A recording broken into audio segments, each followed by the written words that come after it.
हमको। अब मजदूरी तो करनी पड़ेगी ना, दो दो बच्चे हैं, उनकी फीस भी देनी है पढ़ने के लिए, दो बेटियां हैं शादी के लिए, एक बेटा है, एक भी गोली भी नहीं देने के लिए हमारे पास पैसा नहीं है। 6500 रुपये सैलरी मेरे को पेंशन दे रही है। अब 6500 रुपये में पेट भरें या बच्चों को पढ़ाएं? अब चाय की दुकान भी खोलनी पड़ेगी, उस पर बोर्ड लगा दूंगा, हरियाणा सरकार का क्लास 1 गस्टेड अफसर चाय की रेडी पे चाय बेच रहा है। अब यहाँ मजदूरी कर रहे हैं, कम से कम 600-700 रुपये दिहाड़ी तो मिलेगी। हम कौन सा यहाँ पे रजवाड़े से पैदा हुए हैं, पढ़ाई लिखाई करके मेहनत करके अफसर बने थे, लेकिन सरकार ने जहाँ से शुरुआत करी थी वहीं पे हमने वहीं पहुंचा दिया इसने। और ये बीजेपी की सरकार जो है, ये सिर्फ पूंजीपतियों के खाते भरने के लिए है। खट्टर साहब बोलते हैं मैंने बड़ी लावणी करी है, बड़ी ये करी है, जरा कदे पेंशन छोड़ेगा क्या?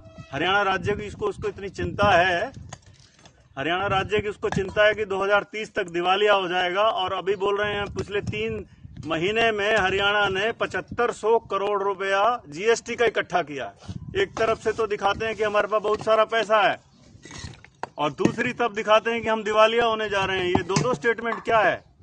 एमपी को, एमएलए को 4-4 बार की पेंशन, और हमने अपनी सारी जिंदगी दे दी 58 साल तक सरकार को, एक पेंशन देने में भी उसका दिवालिया होने पे आ जाएगी।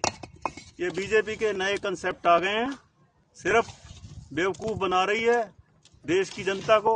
और दोबारा अब लोगों सचेत हो जाओ, वोट की चोट दे दो इनको। जब तक वोट की चोट नहीं दोगे तो ये सुधरेंगे नहीं। कांग्रेस तो इससे लाख दर्जे अच्छे है, कम से कम मुलाजिमों के ऊपर उन्होंने अपना हथौड़ा तो नहीं चलाया। अपनी तिजोरियां भर लो और देश के नागरिकों को कर दो कमजोर। हमने जहां से जिंदगी शुरुआत करी थी वहीं पे आके पहुंच गए। अब क्लास 1 गस्टेड अफसर है, या बुढ़ापे में वकालत करेंगे तो वकालत करने में तो 10 साल दोबारा फिर शुरुआत करनी पड़ेगी वहीं से। 6500 रुपये में अगर मैं बीमार हो गया तो इन्होंने आयुष्मान में भी नहीं आएंगे हम, तो पीले कार्ड भी नहीं बनेंगे हमारे, तो हम कहां जाएं? तो